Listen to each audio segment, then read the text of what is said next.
Okay, today we're going to be talking a little bit about the NEMA step remover wiring, and this will be the device that's controlling the sortition within the chamber.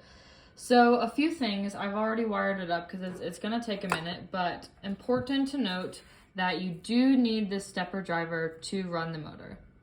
And that is going to, it's basically the control panel for the motor, so that's an important piece to have. Another thing is there's only 4 wires that are going to come out of this motor. We've got blue, red, green, black, and all 4 of those wires are going to go into the stepper driver, and then the stepper driver is going to power the motor. So you can see this is a bipolar motor, so inside it has 2 coils lined up, and these 2 pairs are going to be what we're going to wire into these terminals. So respectively B minus, B plus, A minus, A plus. And the wires from the motor that are going to go into that are blue, red, green, and black in that order.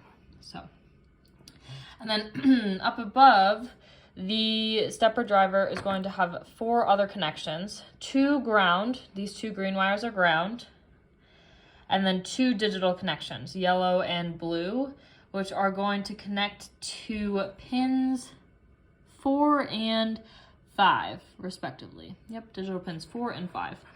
And that is on those 4 connections are on the pole plus, pole minus, direction plus, and direction minus. And then our 2 enable pins are going to be empty. Another important thing to note is on the micro stepper driver are the graphs for the control switches. So we're going to set this one at 2 amps, which means our switches 4 and 5 are going to be switch 4, 5, and 6 are going to go on, off, off. And then right now, the microstep driver, this is a little bit less important, but this is basically controlling the accuracy of the stepper and how many steps per rotation. So you can see on the side here, we've got our switches. Here, let me flip it around. My apologies. So on the side here, we've got our switches. Focus up. And so for the dip, we've got 4 on, 5 and 6 off, and that's going to make sure we are on the correct current regulation for this stepper driver. So once you have wired in your 4 motor connections and then your 4 Arduino connections, you can see over here we've got our digital pins are getting pretty full. So we've got 4 and 5 wired in to those colored wires. We are also going to connect this microstep driver to power. And that is where our alternative power source is going to come in. So as we talked about earlier, we've got our ground, neutral, live, and that is coming from this black cable.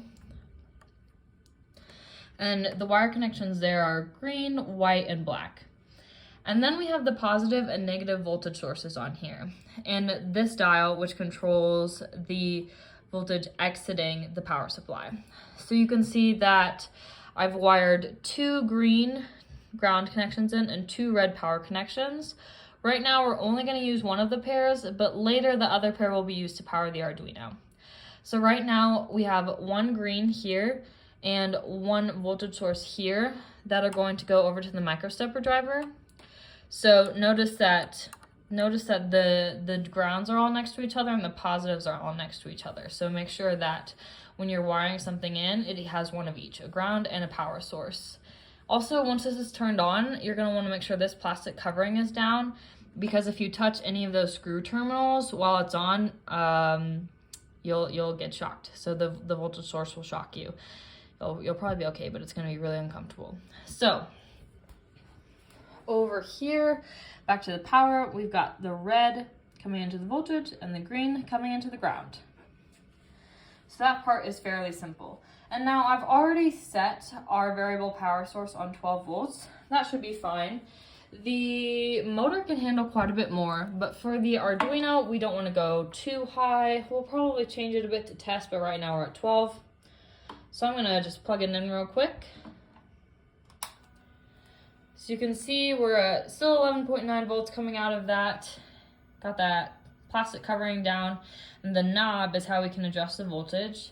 And then if we come over here, we can see that true to form, our motor is spinning. So our test code has worked well, And now we're able to adapt it and change it, and we can add some delays so the motor is spinning once every hour, and that's really easy to adjust. So if you find that the sortition isn't running fast enough or is running too fast, we can change that delay really easily and then change the interval at which this runs. But this is all the wiring and setup that you'll need to properly run the electronic portion of the motor.